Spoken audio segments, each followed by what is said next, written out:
Ladies, gentlemen, you've eaten well. You've eaten Gotham's wealth, its spirit, but your feast is nearly over. From this moment on, none of you are safe. In February of 1987, the world of comics was changed forever by the release of Batman issue 404, the initial chapter in a new 4-part story entitled Year One. Created by the team of Frank Miller and David Mazzucchelli, alongside Todd Klein and Richmond Lewis, Year One would be a bold reimagining of Batman's early years, providing a brand new origin story for DC's Dark Detective, one designed to root him in the contemporary world of the late 1980s. Born out of the company's universe-wide reboot following Crisis on Infinite Earths, Year One sought to modernise the Caped Crusaders' formative years, detailing Bruce Wayne's journey to becoming the feared protector of Gotham City, and how his myth builds alongside his relationship with characters like Jim Gordon and Selina Kyle. Although Batman's origin had been told several times previously, none of these earlier tales captured the feel of Year One. Miller and Mazzucchelli brought Gotham City to life in a way never really seen before. Still to this day, some 36 years after its publication, Batman Year One remains one of the most well-known and popular DC comics of a generation, a book that has influenced every corner of the Batman mythos. From decades of comics, numerous live-action films,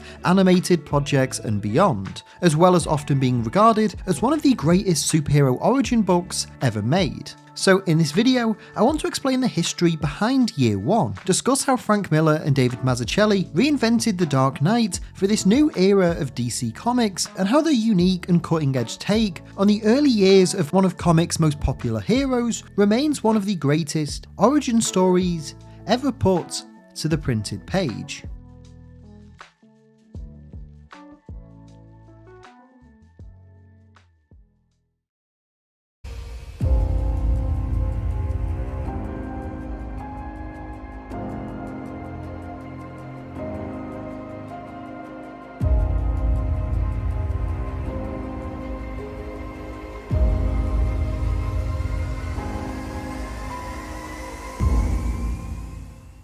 Before we continue though, just a quick reminder to leave a like on this video if you enjoy it, and subscribe to Owen Likes Comics so you don't miss out on any future videos.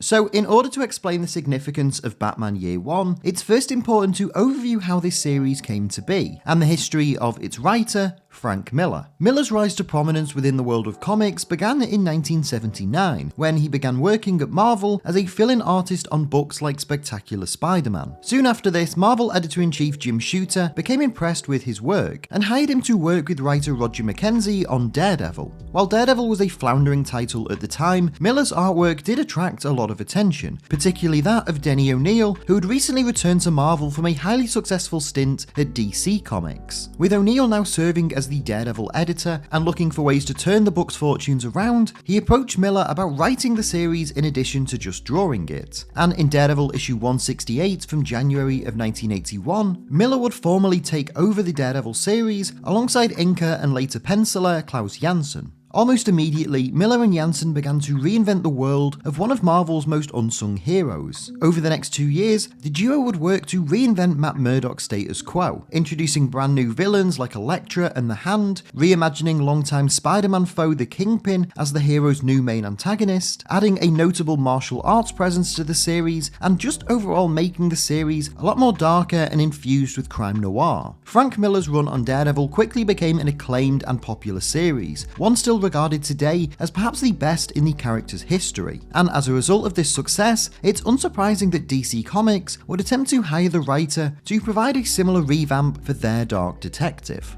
It should be noted that the early to mid 1980s wasn't the best period for Batman comics, with the hero's flagship book falling to an all-time sales low in 1985 with an estimated 75,000 readers per month. It was also at this time that DC editorial was planning a universe-wide reboot coming out of Marv Wolfman and George Perez's series Crisis on Infinite Earths, and upon hearing of this, Miller and writer Steve Gerber collectively pitched an idea known as Metropolis, a 3-book imprint that would introduce new versions versions of Batman, Superman, and Wonder Woman. Discussing the idea behind Miller and Gerber's pitch, Brian Cronin wrote on Comic Book Resources that, in 1984, when DC was accepting proposals for a universe-wide revamp, as originally suggested by Marv Wolfman, many proposals were considered. One such proposal was by Steve Gerber and Frank Miller. This involved the Trinity and was to be 3 separate titles collectively called Metropolis. For the Batman title, Miller was going to return Batman to the Golden Age, while also taking inspiration from old black and white detective movies. Although the Metropolis proposal was rejected, Miller retained an interest in working on Batman in some form. And not long after, he met with DC Vice President Dick Giordano and pitched a brand new idea that would eventually become The Dark Knight Returns. Miller's Dark Knight series is a topic best saved for its own video, but it's worth noting that when the deal was made for Frank to write and draw the series, Giordano also contracted him to work on a follow-up story that would retell Bruce Wayne's origins. The Dark Knight Returns was released across 4 issues in 1986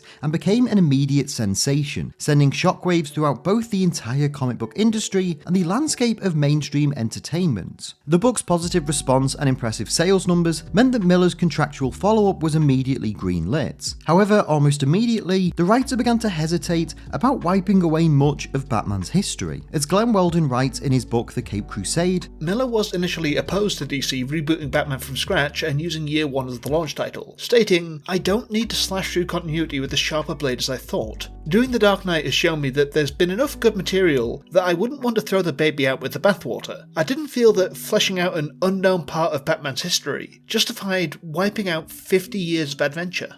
As such, Year One would seek to incorporate many aspects of the hero's origin seen in previous retellings of his early years, and attempt to weave them together alongside the gritty crime noir approach that made his Daredevil run so acclaimed. Studying all of these earlier origin stories, Miller chose to focus on aspects less prominently featured beforehand, choosing to forego the death of the Waynes besides a brief flashback, and instead showcasing his return to Gotham City after several years away, and the initial steps of building his persona as the city's Dark Protector. Alongside this, Year One would also serve as an origin story for Batman's trusted ally, Commissioner Gordon, demonstrating the development of these 2 Gotham stalwarts and how their battles against organised crime and corruption result in the unlikely alliance that fans know and love. Teaming up with artist David Mazzucchelli, who he had recently collaborated with on the 1986 Marvel series Daredevil Born Again, Miller sought to bring Batman back to his roots, moving the character away from the fantastical camp of the 1950s and 60s, and rooting the hero once again in the pulp-inspired comics of Bill Finger and Bob Kane. The Dark Knight Returns represented the first step in this process, as Miller told what could be seen as the final Batman story, and now in tandem, he and Mazzucchelli embarked on the unenviable task of telling the first Batman story for this new era. Finally, in February of 1987, Batman issue 404 hit shelves and newsstands, and just from its striking, now iconic cover of a young Bruce Wayne illuminated by streetlights, surrounded by the body of his murdered parents, it immediately became clear that this story was truly going to be something special.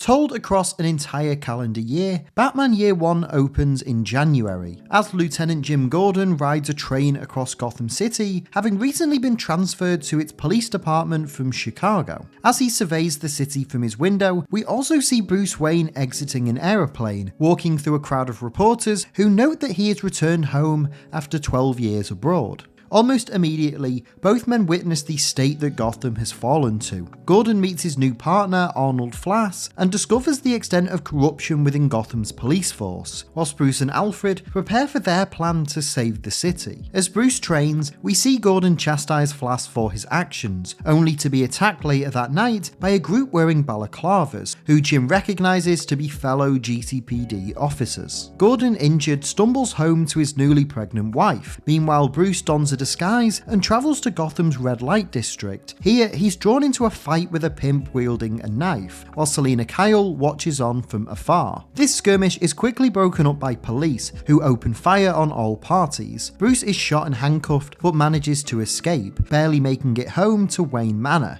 Dragging himself into the study, Bruce processes his mistakes. He worries that despite his decade of training, he's still unprepared, and states that he will die tonight if he doesn't receive a sign that this war is worth fighting. As he glares at the bust of his deceased father, recalling the night a random act of crime forever changed his life, a bat suddenly bursts through the window, startling Bruce and sitting atop the bust. Now realising that he must become something greater than a man and finding inspiration in the creature, Bruce Wayne is reborn as Batman.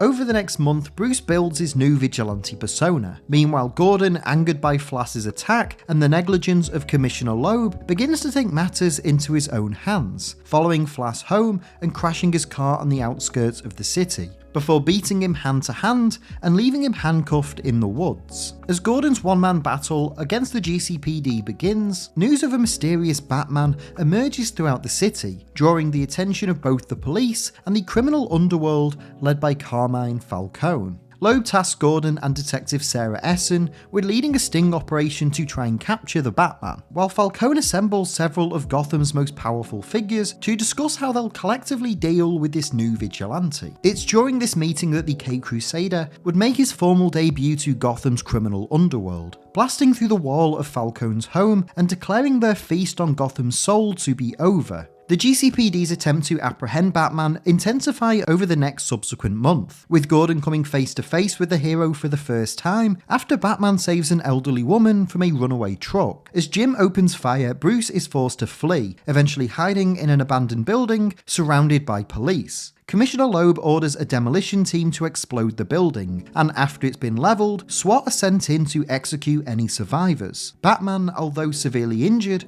is forced to fight his way out of the demolished building. Eventually, Batman is able to escape, using a gadget to summon a swarm of bats, and flees back to the cave, with Gordon noting that this daring escape, alongside Commissioner Loeb's actions, have made Batman a hero in the eyes of the people. This sentiment continues to grow over the summer, and it's also during this period that Gordon and his new partner Sarah Essen continue to grow closer, with the two eventually dating despite Jim being married. Overwhelmed with guilt and realising the extent to which Gotham is corrupting him, Gordon confesses his affair and breaks up with Sarah, and later battles depression in its aftermath. Meanwhile, Bruce continues his war against Falcone with the aid of newly appointed District Attorney Harvey Dent, as Selina Kyle, having been inspired by Bruce's heroics, creates her own costume persona and becomes Catwoman. While performing surveillance on Falcone's home, Batman overhears the villain's plans to attack Gordon's family imminently, causing him to race across town disguised as a civilian on a motorbike. Bruce arrives too late though, as Gordon comes home to find his wife and newborn son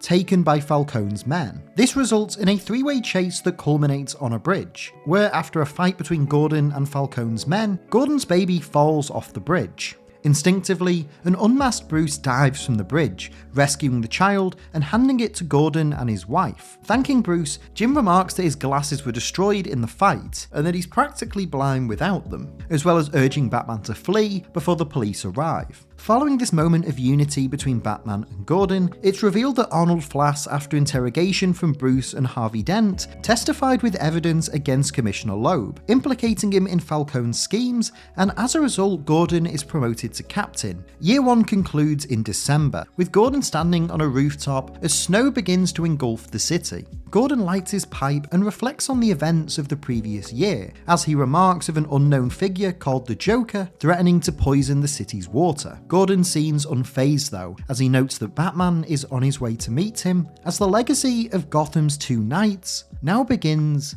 to blossom.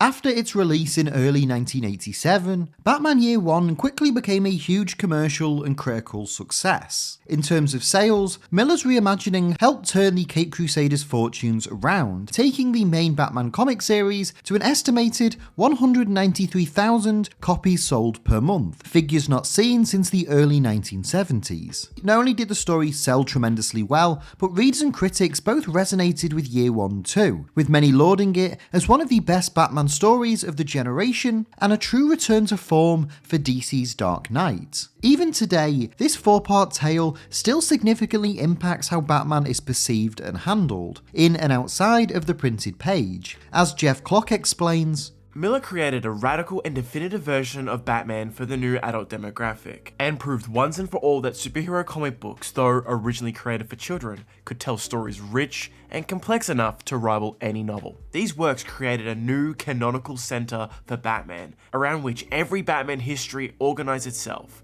pre-Miller or post-Miller.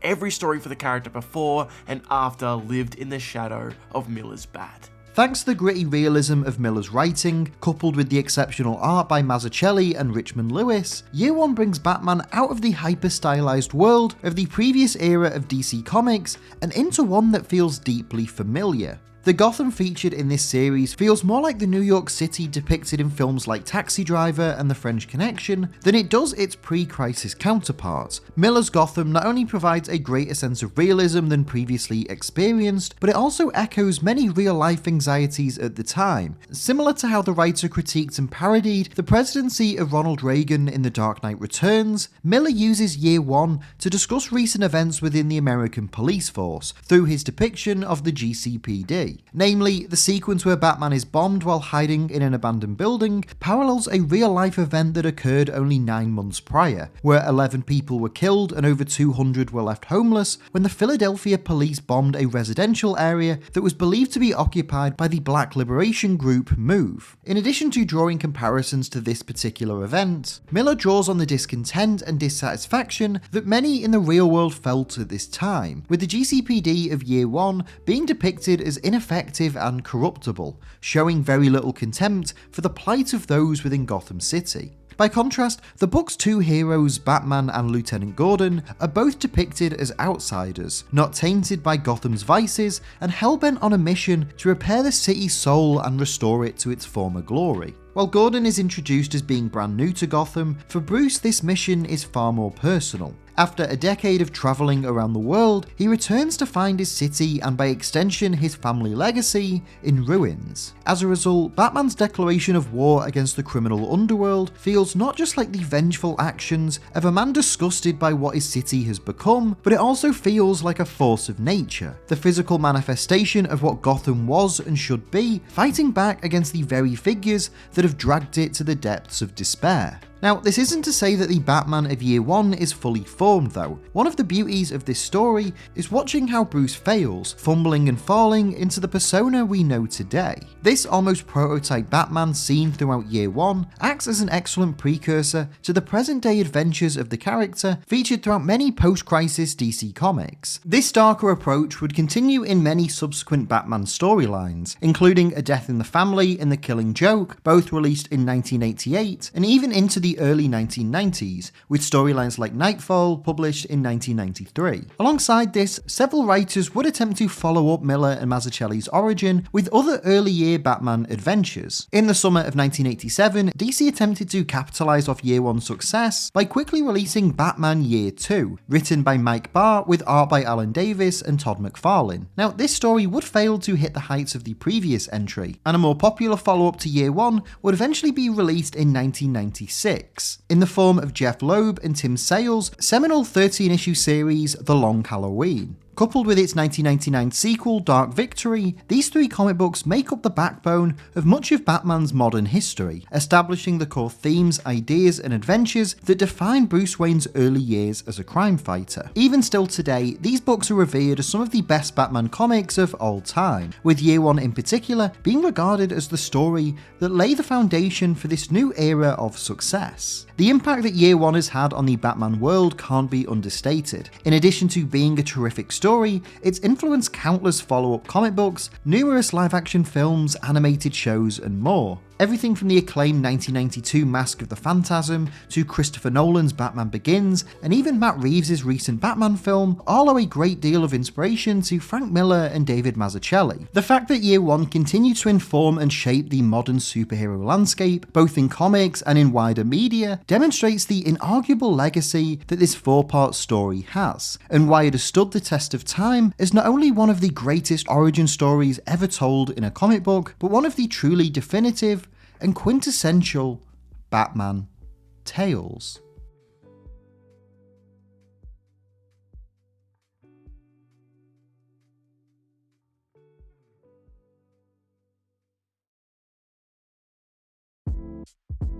Hey everyone, thank you so much for watching today's video. I hope you enjoyed it. If you did, please make sure to leave a like on this video and leave a comment down below as well. Let me know your thoughts on everything we talked about in today's video. I can't wait to hear what you have to say as always. If you're new to Owen Likes Comics, please make sure to hit the subscribe button and the notify bell so you don't miss out on any future videos. And if you enjoyed this and you want some more, there should be some other videos on screen right now that you might also enjoy.